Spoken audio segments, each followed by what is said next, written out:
L'orgueil. Il était une fois, dans un village blotti au pied du pic des nuages, un jeune homme nommé Gontran. Sa force était visible, mais son plus grand fardeau était son orgueil, la conviction silencieuse qu'il était une île, n'ayant besoin d'aucune aide pour naviguer dans la vie. Chaque matin, il regardait les cordées s'organiser et se moquait. « Pourquoi tant de liens ?» criait-il. « Le véritable allié n'est pas à l'autre bout d'une corde, mais dans les jambes qui portent. Moi je monte seul. » Une vieille guide, Solange, observait Gontran avec la gravité d'une personne qui a déjà tout vu. Elle murmurait, non pas pour lui, mais pour le vent. La montagne est un miroir. Elle ne punit pas l'orgueil. Elle expose l'isolement.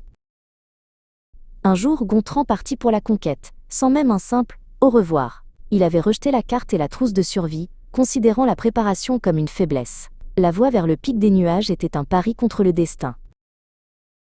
Le sommet n'était qu'à moitié atteint quand le vent devint une bête hurlante. La brume, dense comme du lait gelé, effaça le sentier. Gontran, aveuglé par le blanc et la vitesse, glissa sur une plaque de glace noire. Sa jambe se coinça profondément dans un piège rocheux. Il tira, il lutta, hurlant contre l'air, mais la pierre ne céda pas. L'orgueil s'écrasa alors, laissant place à une solitude glaciale et à la réalisation brutale. Son moi n'était pas suffisant. Alors que la nuit tombait, Gontran entendit un bruit de piolet familier, régulier. Une silhouette apparut. C'était Solange. « L'isolement est le véritable piège, Gontran, » dit-elle doucement, sans jugement. « Ce n'est pas ta force que je viens chercher, mais ton cœur. » L'écho de son orgueil lui somma de refuser, de prétendre qu'il allait bien. Mais le froid de la montagne était plus honnête que ses vantardises passées. Sa voix brisée trouva les mots les plus difficiles de sa vie. « Solange, j'ai besoin de vous, s'il vous plaît. »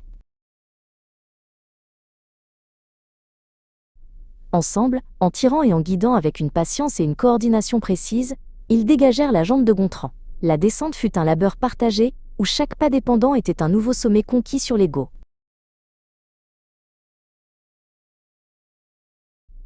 Gontran revint au village non pas comme le vainqueur du pic, mais comme celui qui avait vaincu son propre cœur. Il avait appris la leçon la plus héroïque.